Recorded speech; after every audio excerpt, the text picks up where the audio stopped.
Число заболевших корью в регионе с начала февраля резко увеличилось. Подхватить инфекционное заболевание очень просто. Чаще всего это касается детей в возрасте от 1 до 5 лет, если они ранее не прививались. Для тех, чьи родители позаботились о здоровье детей вовремя, вероятности заболеть практически нет. В редких случаях у ребенка может обнаружиться легкая форма. Если не привит, согласно национального календаря профилактических прививок, корь мы делаем в год. И ревакцинация идет в 6 лет.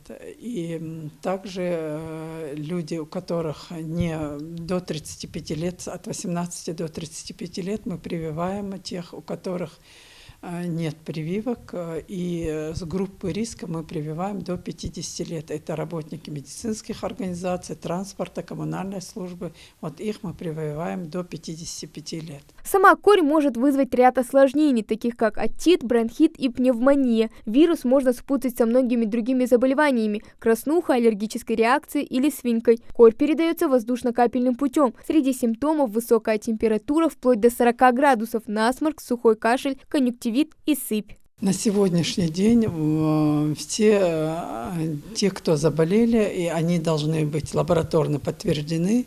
И также мы отправляем вот эти анализы, мы отправляем и на генотипирование, и всех экзантемных мы отправляем в референс-центр по коре.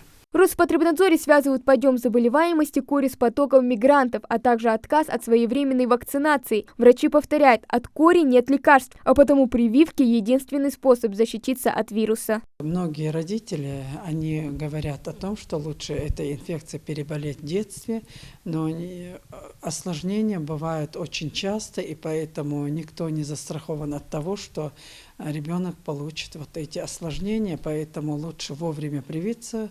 Вакцинацию делают как взрослым, так и детям в медицинской организации по месту жительства. И хотелось бы призвать население нашей республики, чтобы вовремя вакцинировались. Для детей полный курс вакцинопрофилактики составляет от 1 до 3 лет. Плановую иммунизацию проводят с 3 апреля по 31 декабря. Ей подлежат более 1500 детей. Привиться можно в любом медучреждении региона. Хава Гагиева, Сулейман Костоев, Новости 24.